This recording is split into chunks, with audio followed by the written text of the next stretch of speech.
Hi guys, I'm Nick Bester and welcome back to another full send race. Race season is clearly here. And before I get into today's 10K, I'd just like to thank the sponsors of this video, Insta360. I ran with the Insta360 GO3 camera. It is such a seamless experience for me, and that way you can see exactly how I run from my point of view, how much effort I'm putting in and what I see while I run. As you can see, it's a tiny camera which has a magnet that goes into this clip, and then that clip goes onto the back of my cap. Pretty much like this. Once you click the start button, it records for up to 46 minutes, which is ideal for me for a 10K. I just have to click start, forget about it, run my race, and all the footage is recorded here. A great feature is that it connects to my Garmin Connect. So when exporting, it has all my data in there, which means you can join me for this race. My heart rate max is 186. Let's see if I can push it to that in this race. Tonight, we are racing on a race course, Thruxton race course, 10K. To the parents out there watching, you'll know that this is probably easier than parenting and have the night off. So 10K full send, better make it count.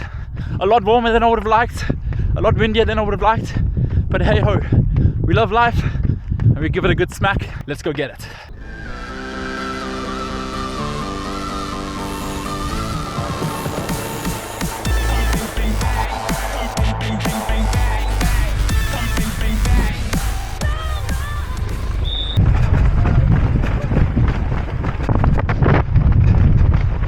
And we're off. Another week, another race, and each race tells a different story. As you can see, we have come out the starting gates hot once again, but I must just say it is a downhill start and there is wind behind us. Here is how my current position looks.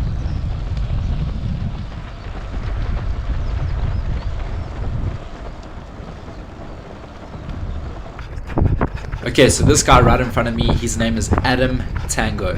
What a name, top quality bloke. Let me tell you a little something about this guy. He's done 508 marathons or ultras, so the fact that he can keep top end speed is really impressive.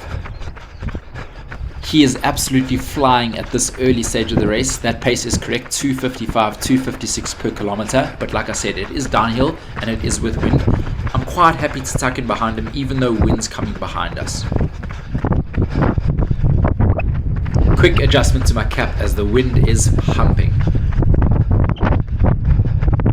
He's got a very smooth running stride, I must say. Really nice to run behind. It looks smooth, and you'll see when I show the side-on footage just how his form looks very good.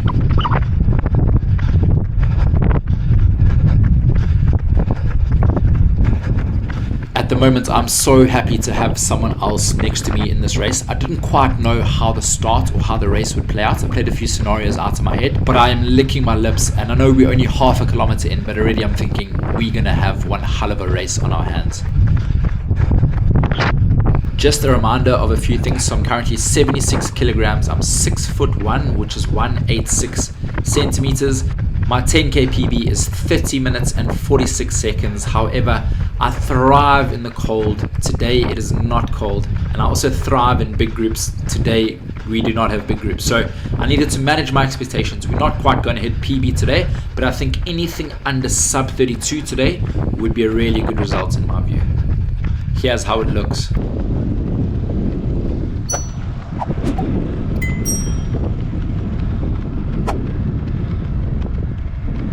Really smooth surface, nice to run on, really smooth stride, nice to run behind, and I'm all about tucking in and conserving energy at this early stage. Okay, back to being me. And as far as my heart rate high goes, my heart rate high in recent times is 186. Today I'm going to give it an all-out send. Let's see if we can hit those levels.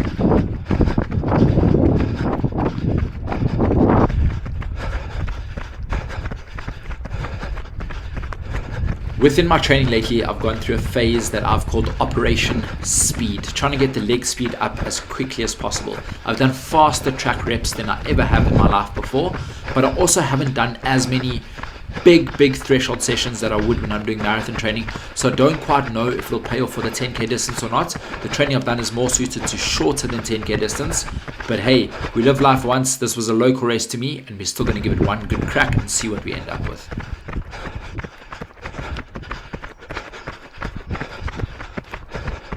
Here we go through the first kilometer split in 3:02. Wow, a lot quicker than I thought, but it's feeling really comfortable. And let me tell you, things will get real when we hit the uphill into wind section in a bit. Like I said, it's feeling comfortable and my heart rate is reflecting that as well. My threshold is usually around 164, 165 beats per minute, so I'm well under that at this early stage of the race.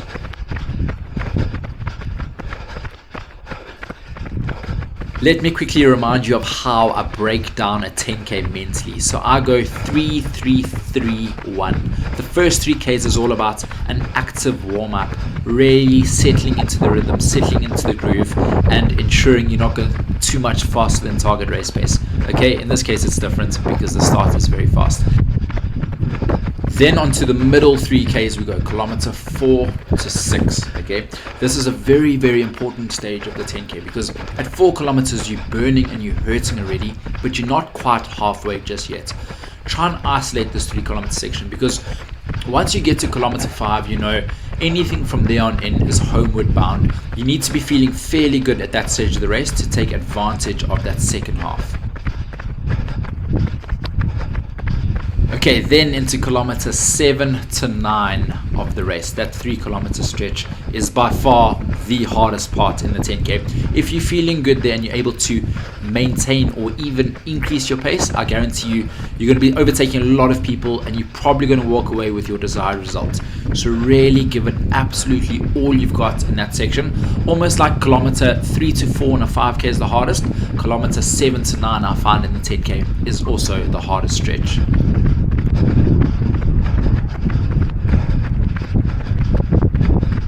And then finally into that last kilometer we go. Remember, the last kilometer never ever counts. You can always find something in that last kilometer when you can smell and hear the finish line. Those finish line feels, let them drive you, let that adrenaline take you over that line.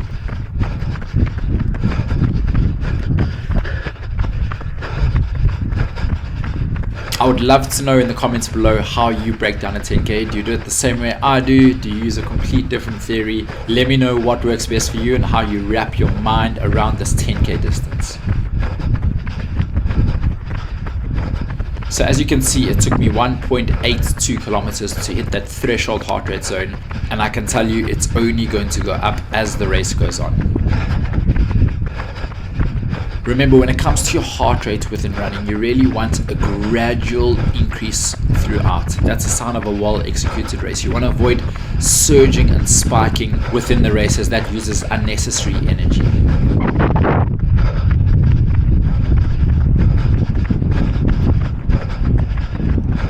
It's quite nice. You can see the map of the racetrack in the corner, so you can see exactly where we are. Through the second kilometer split in 3:09, which is a much more realistic and sustainable pace given the conditions. This guy is showing absolutely no signs of weakness. Today, Adam Tango, we are going to tango on this race course. Here is how the situation currently looks.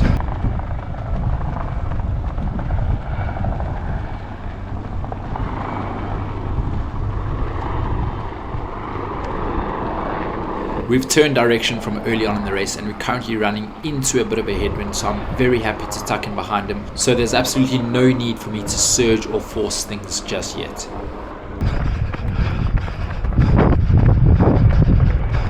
The good times of the downhill with the wind are now gone and we're running up a gradual uphill into wind. As you can see, the pace is slowing quite a bit.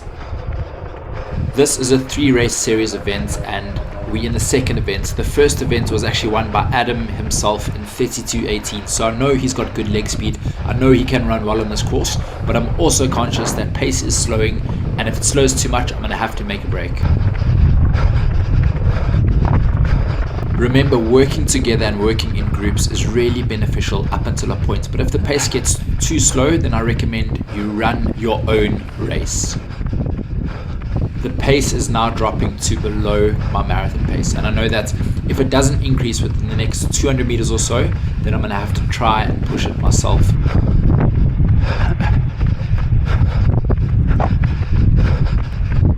Even though we're going uphill into wind at 324, clicking on to 325 per K, if we're at that pace for too long, then we can kiss sub 32 goodbye. So now is the time to go for it, and I've pushed ahead.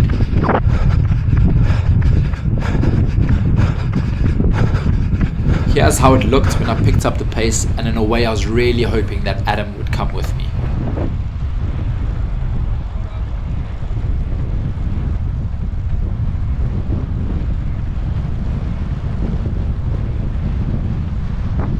Are we paying for our sins for going too hard too soon early on in the race, or was it a good idea banking time in that faster section and we're going to thank ourselves for it afterwards? We shall see how the race plays out. One thing to be mindful of is you should always take the shortest line. As you can see, I'm hugging the inside of the bend. The reason why Adam's taking it slightly wider is because he's heading towards that water station. And here we are, just 1/4 of the race in, and let me tell you, from here on in, it is solo city. 75% of the race coming up, you versus you versus the clock. Let's see what we can do. I mentally played the situation out of my head before, and I've envisioned running big sections of it solo, but I must say, for me to push to my absolute limit, it makes a massive difference if there's a group around or someone just in front or just behind me. This is the first time I've actually raced around a racetrack. I've played many PlayStation games around this racetrack itself actually, but let's speed it up a little bit and get to the business end of the race.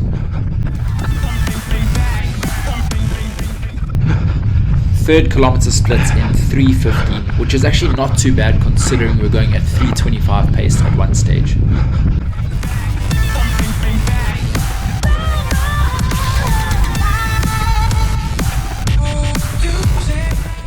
Here is how beautiful and awesome and lonely it looks out there at the moment.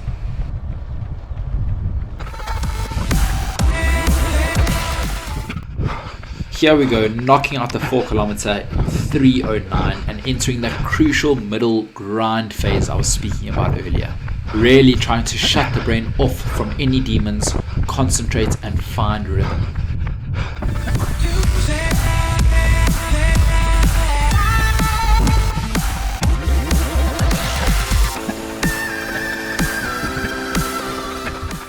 Through the 5 kilometer split in 3:06, very happy with that. It was one of the fastest splits, I must say, but I'm not feeling as strong as I would want to at halfway, so negative splits are probably off the cards. Having said that, we need to think like it still is on the cards and try and beat what we did in that first half.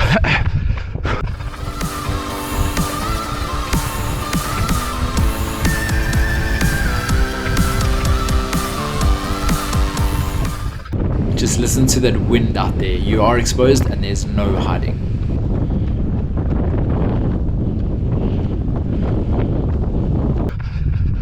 Through the 6 kilometer split in 3:17, a really tough one I must say, and the worst part is that the next one is also uphill, but from there they have downhill till the finish.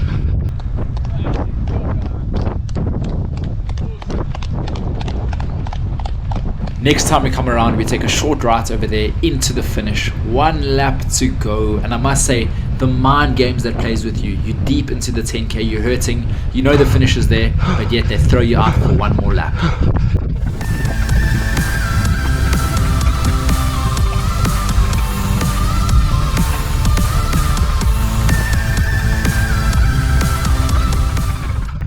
Here we go through the 7th kilometer mark in 3:23. As you can see, I'm finding it very tough. Heart rate around 177, 178, and we are losing a lot of time now. It's going to take a big effort from here on in to break 32 minutes. Come on, Nick, you versus the clock. Hold that form, find something extra. 3 kilometers to go. Through the chicane, and it's downhill from here. We can do this. Starting to see other runners for the first time in ages, and that in itself is motivational. Here's how it looks.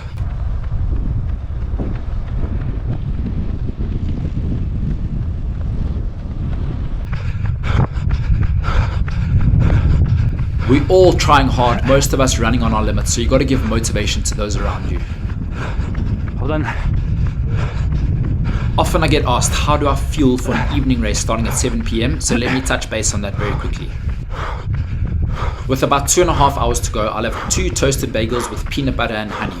I always try and allow for at least 2 hours to fully digest the food. Here's what they look like all together. Then here's a look at my electrolyte drink mix in the build up to the race and the start. Just a good combination of electrolytes and carbohydrates.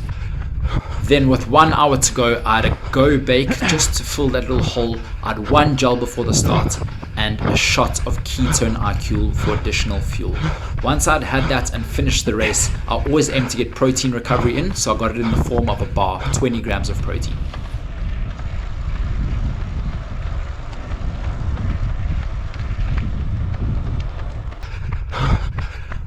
Okay guys, so learnings from this race. 1, if conditions aren't ideal for faster runnings, we need to adjust our expectations, manage our expectations accordingly, but we don't dare give up. Let's give it all we've got still. Another thing to consider is that I've been training very hard at the higher end speed, but I've also been getting festive this summer. We've waited a long time for summer to come. I've had a lot of braais or barbecues with friends. I'm going to the rugby at Twickenham on Saturday, so I've been getting festive, and all these little bits do add up. Life's all about balance, but you need to make sacrifices at the higher end if you're going to peak in PB conditions. I'm not quite there at the moment, but that's okay. We can't peak all year round, and we need to find that life balance. Here we go through the 8 kilometer mark in 3:13. We're picking it up. Seeing other runners around is helping get that adrenaline going again. That last kilometer never counts, so let's give it a really big shift from here on in.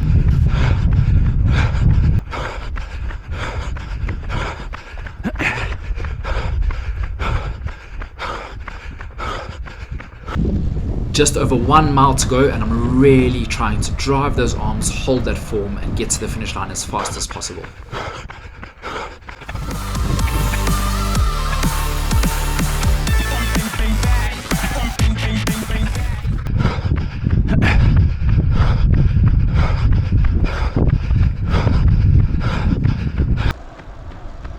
This angle just gives you a really good view of how epic and smooth this racetrack is. What an evening for a picnic, not so much for an all-out race.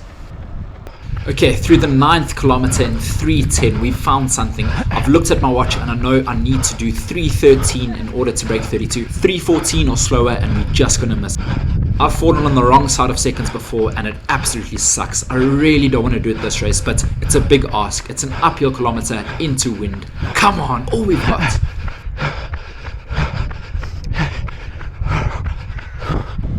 Just have a listen to that wind that we're fighting.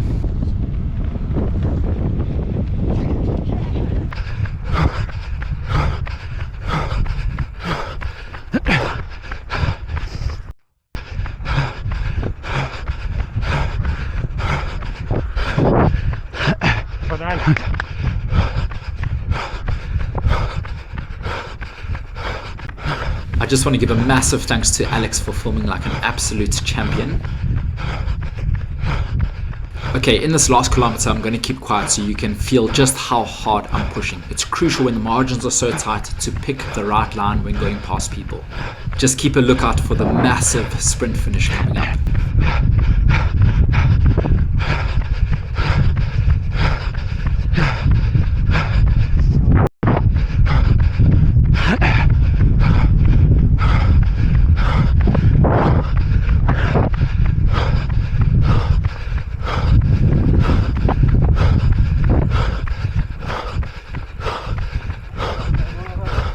Thanks. Remember, at 180 beats per minute, I don't even know what my name is anymore or what planet I'm on.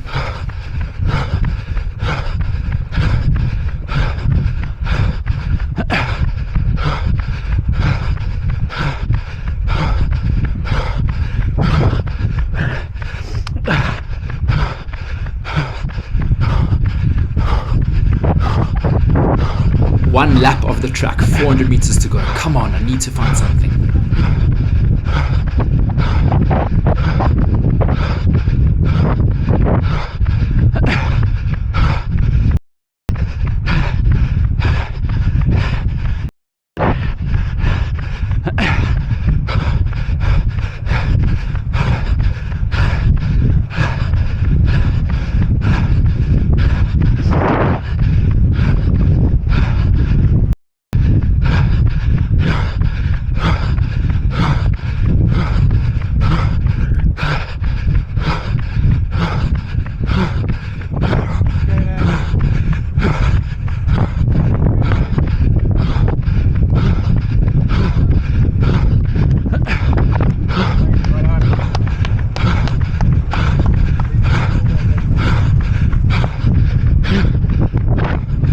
100 meters to go.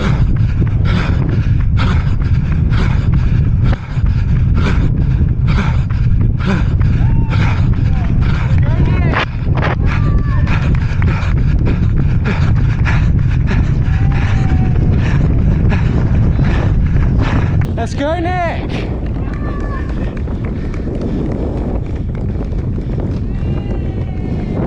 Boom shakalaka, we did it.